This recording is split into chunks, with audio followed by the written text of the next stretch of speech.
마가복음 11장 11절부터 18절까지 말씀 함께 읽습니다. 예수께서 예루살렘에 이르러 성전에 들어가사 모든 것을 둘러보시고 때가 이미 저물매 12 제자를 데리시고 베다니에 나가시니라. 이튿날 그들이 베다니에서 나왔을 때에 예수께서 시장하신지라. 멀리서 잎사귀 있는 한 무화과 나무를 보시고 혹 그 나무에 무엇이 있을까 하여 가셨더니 가서 보신즉 잎사귀 외에 아무것도 없더라. 이는 무화과의 때가 아님이라.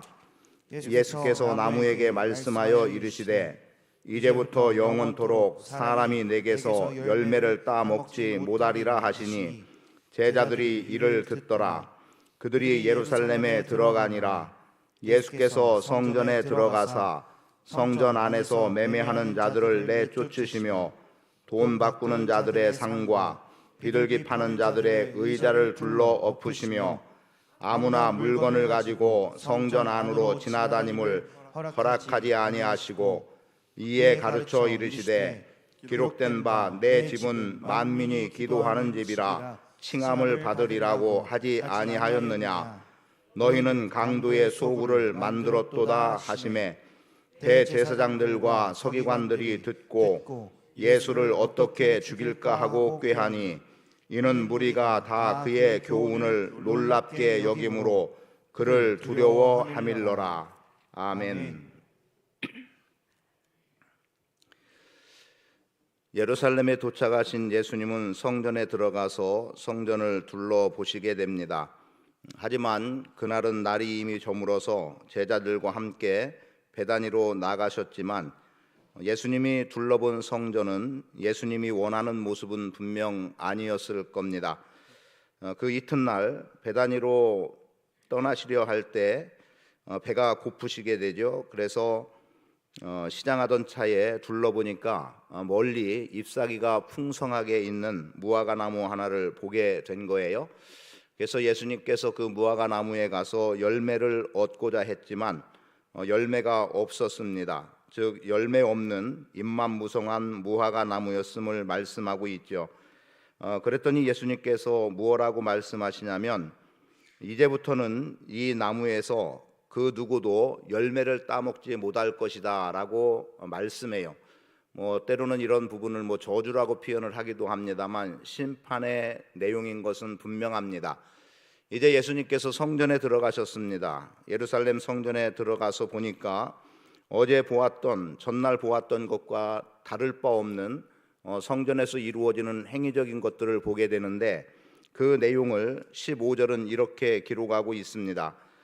그들이 예루살렘에 들어가니라. 예수께서 성전에 들어가사 성전 안에서 매매하는 자들을 내쫓으시며 돈 바꾸는 자들의 상과 비둘기 파는 자들의 의자를 둘러 엎으시며 아무나 물건을 가지고 성전 안으로 지나다님을 허락하지 아니하시고 이제 성전 안에서 이루어지는 일이 그림으로 그려지고 있어요.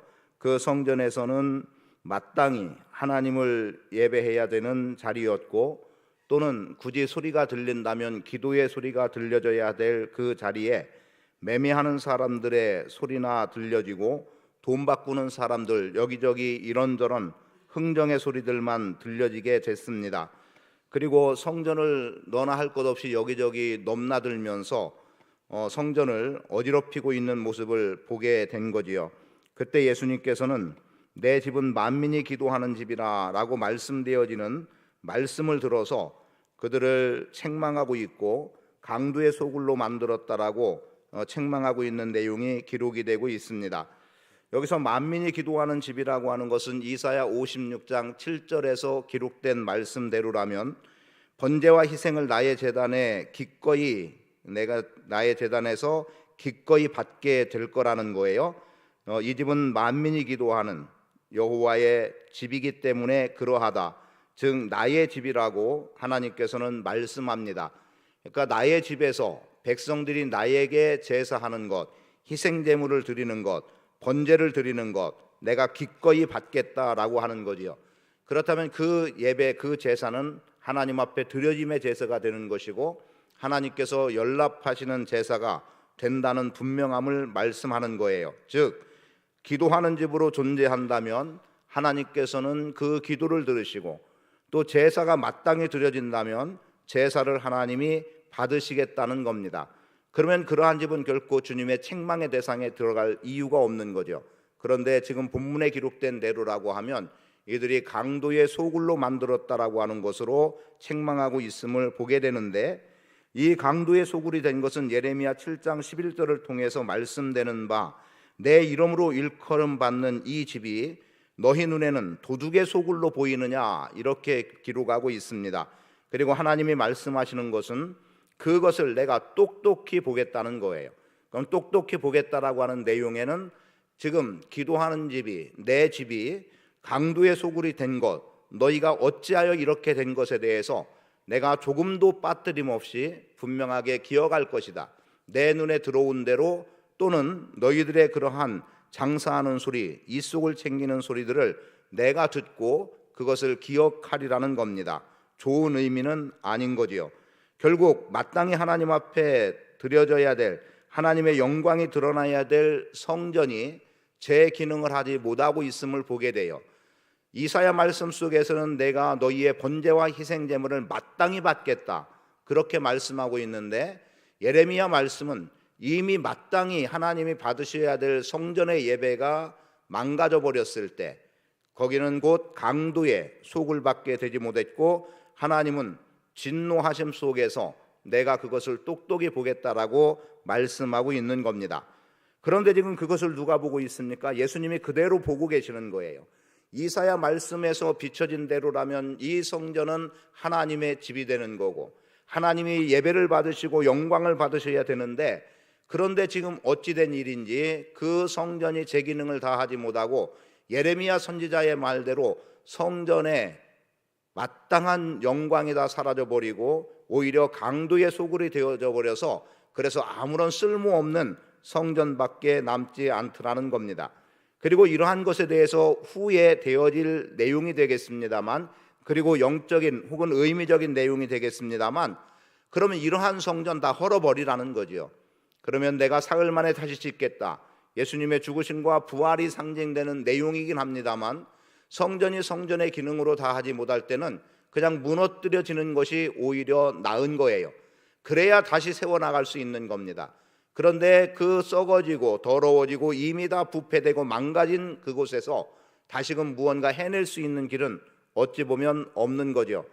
마치 출애굽기 32장 말씀이 떠오르기도 합니다. 어떤 내용입니까? 모세가 시내산에 올라가서 하나님께로부터 계명의 말씀을 받고 내려오는데, 그 아래에 있는 백성들은 금송아지를 만들어 놓고 춤을 추고 노래하며 광적인 행위를 하고 있어요.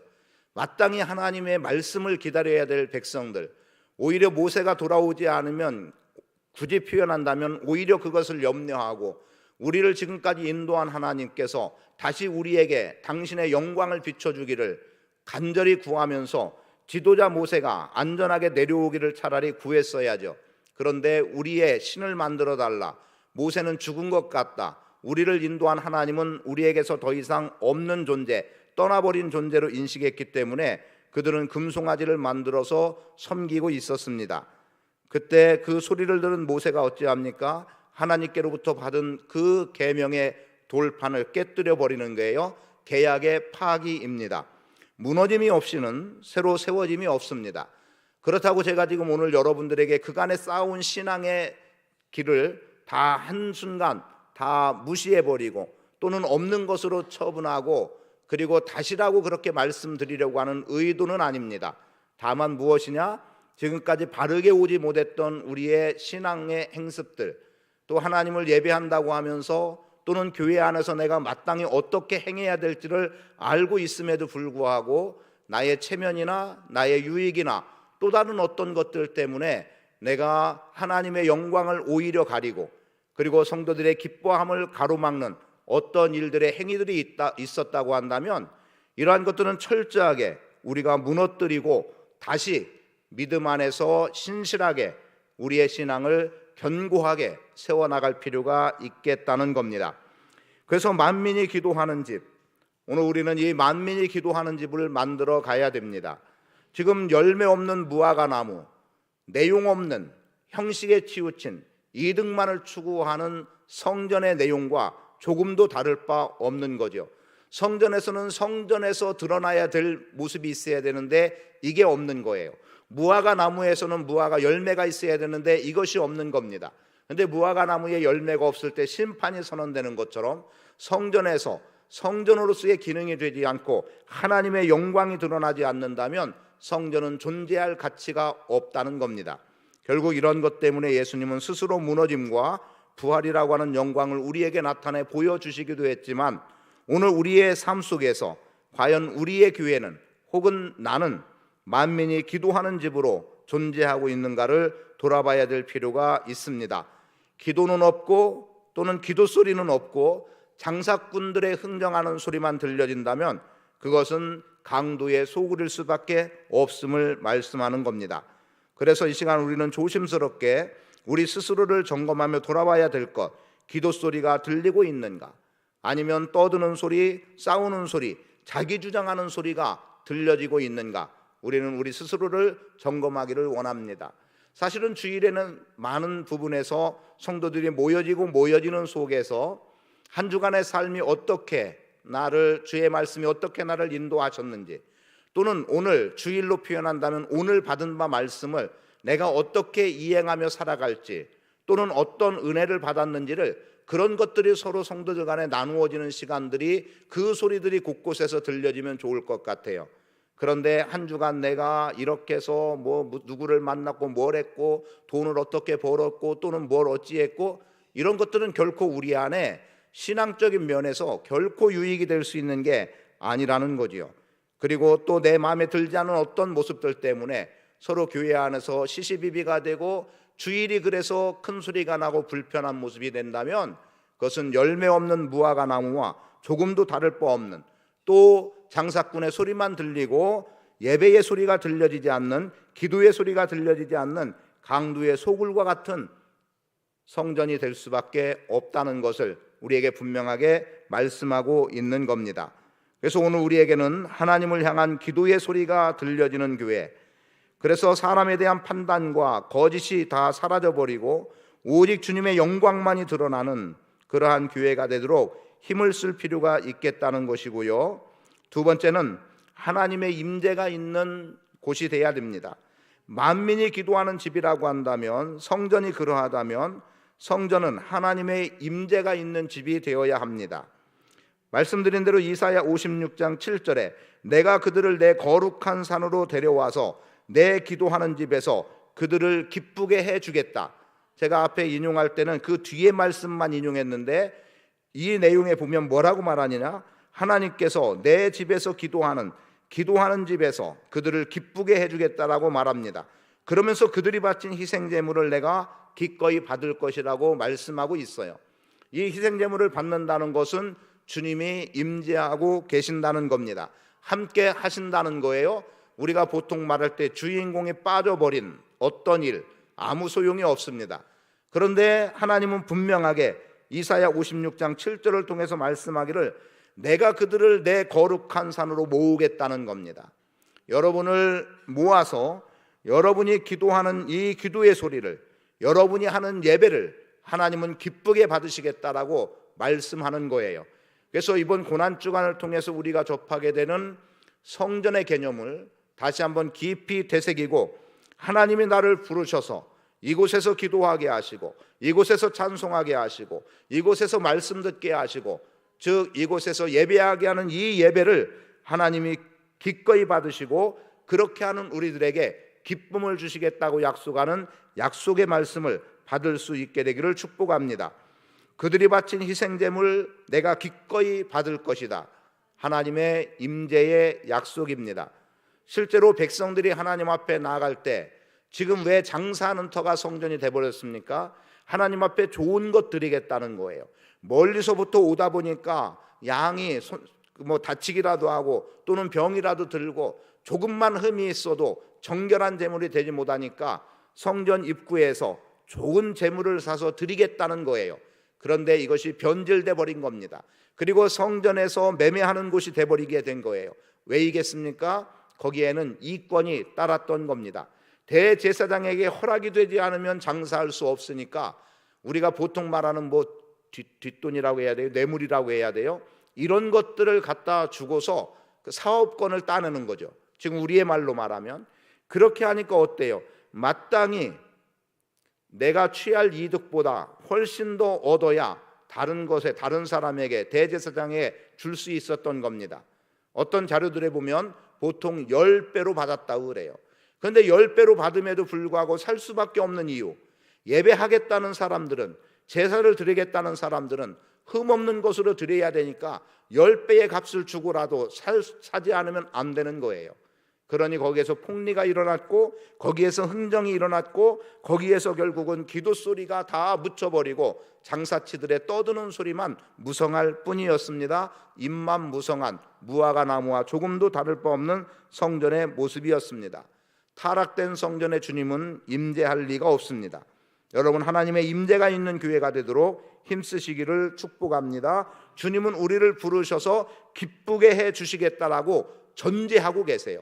내가 불러서 너희를 기쁘게 하겠다, 내가 불러 너희를 기쁘게 하겠다, 그것은 곧 너희의 희생제물 번제를 내가 받겠다라는 약속 안에 들어가 있습니다. 세 번째는 그러한 가운데 우리가 거룩한 열매를 맺어야 될 필요가 있음을 보여주죠.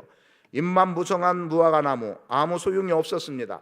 물론 때가 아니라고 했기 때문에 열매 없는 게 시간적으로는 당연한 거예요. 그러나 지금 이때는 그러한 우리가 일상적으로 계산하는 시간, 계절적인 시간의 의미가 아니에요. 하나님의 시간입니다. 하나님의 시간에 하나님이 원하는 것이 눈에 보여지지 않았던 거예요. 만일 지금 이 시간에 하나님이 우리 가운데 임하셔서 우리에게서 무엇을 원함이 있다고 하신다면 내게서 비춰드릴 것, 나에게서 보여질 것이 무엇이 있을까? 어느 날 불쑥 주님이 오셨어요. 그리고 나에게서 맡겨준 것 찾기를 원하시고 계산해 보겠다는 거죠. 내가 너에게 달란트를 주지 않았느냐, 문화를 주지 않았느냐, 사명을 주지 않았느냐, 그래서 찾기를 원하세요. 그런데 정작 주님이 준 달란트, 그 문화, 그 사명은 온데간데 없고 엉뚱한 행위적인 것만 주님 앞에 드러나 보여진다면 무슨 소용이겠습니까? 원하는 열매가 아니라면 그 열매는 아무 소용이 없는 거예요. 아무리 좋은 거라 하더라도 내 몸에 맞지 않는 약은 소용이 없는 거예요. 다른 사람은 그거 먹고 살았다는데, 그런데 나에게는 전혀 상관없는 약이 될 수도 있는 거예요. 오늘 우리 안에 거룩한 열매가 맺어질 수 있어야 합니다. 사욕의 열매, 이득이 아니라 정말 하나님이 기쁘게 받으시는 예배가 됨으로 인해서 하나님께서 기대하는 열매가 교회 안에서 나올 수 있어야 합니다. 그래서 형식만 남아있는 종교의식을 다 버리고 진실됨으로 주님 앞에 서는 우리의 삶의 태도가 필요합니다. 거기에서 무언가 주님 앞에 보여질 수 있는, 비춰질 수 있는 주님이 원하는 것에 작은 열매라도 주님 앞에 드러내 보일 수 있는 겁니다. 믿음이 보이지 않는 성전은 아무런 소용이 없고, 믿음이 없는 우리의 신앙의 행습은 아무런 소용이 없습니다. 믿음을 통해서 열매를 맺어 나갈 수 있도록 힘쓰며 나갈 수 있어야 합니다. 그래서 오늘 우리의 영적인 상태를 점검해 볼 수 있기를 바라고, 예수님의 성전 정화를 통해서 오늘 우리에게 말씀하시는 바, 나는 너희를 이곳으로 부른다, 그리고 그렇게 부른 내가 너희에게 기쁨을 주겠고 너희가 드리는 이 희생제, 번제를 내가 기꺼이 받겠다, 그래서 내가 너희와 함께함을 나타내 보이겠다는 겁니다. 주님이 함께하면 입만 무성함으로 지나지 않습니다. 주님이 함께하면 떠드는 소리가 있을 이유가 없습니다. 주님이 함께하면 주께서 들으시는 기도, 또 주께서 원하시는 열매로 주님 앞에 영광 돌릴 수 있음을 우리는 믿습니다. 그래서 오늘 우리는 하나님이 거하시는 거룩한 성전을 만들어갈 수 있어야 합니다. 이 거룩한 성전에 대해서 고린도전서 3장 16절은 우리에게 너희 몸이 하나님의 성전이라고 분명하게 밝혀주고 있고, 그리고 성령께서 여러분 안에 계시다는 것을 분명하게 말씀해주고 있습니다. 여러분이 성전이 되고 성령이 여러분 안에 거하면 로마서 12장 1절 말씀대로 하나님의 모든 자비하심 속에서 영적인 제사로 나갈 수 있는 은혜가 분명하게 주어짐을 믿습니다. 무화과나무, 이스라엘을 상징합니다. 무화과나무, 성전을 상징합니다. 열매 없는 이스라엘, 열매 없는 성전, 아무런 소용이 없다는 거죠. 그러나 오늘 여러분은 하나님의 부르심 앞에서, 하나님이 주시는 기쁨 속에서 여러분이 하나님 앞에 기도하는 그 기도와 여러분이 하나님을 예배하는 이 모든 예배가 상달됨으로 인해서 하나님의 임재가 경험되고 거룩한 열매를 맺는 복된 삶을 살아가게 될 줄 믿습니다. 영적 열매를 맺기 위해서 힘쓰십시오. 그 일에 이번 한 주간 동안 열심히 여러분들이 주님과의 관계를 찾고 회복하시고, 그래서 내 안에서 하나님이 찾으시는 열매를 기꺼이 내어드릴 수 있는 그 열매를 맺어나가는, 그래서 열매 있는 성전이 되도록 힘쓰며 나갈 수 있게 되기를 축복합니다. 거룩하고 존귀하신 아버지 하나님, 하나님의 은혜의 풍성함이 우리 안에 넘치게 하옵소서. 열매 없는 무화과 나무, 주님의 심판에 걸려들었습니다. 또 기도 소리는 들려지지 않고 장사치들의 떠드는 소리만 무성했던 성전, 주님께서는 아무런 가치 없음을, 그래서 오히려 강도의 소굴이라고 그렇게 심판을 선언하십니다. 오늘 주님의 임재하심 속에 있는 저희들의 삶이 주님의 이름을 높이게 하시고 주님의 위로와 능력 안에 사는 자들 되게 하시고, 우리 안에서 주님이 기대하는 바 아름다운 열매를 결실하는 복 있는 성도의 삶을 살아가도록 은혜로 함께해 주옵소서.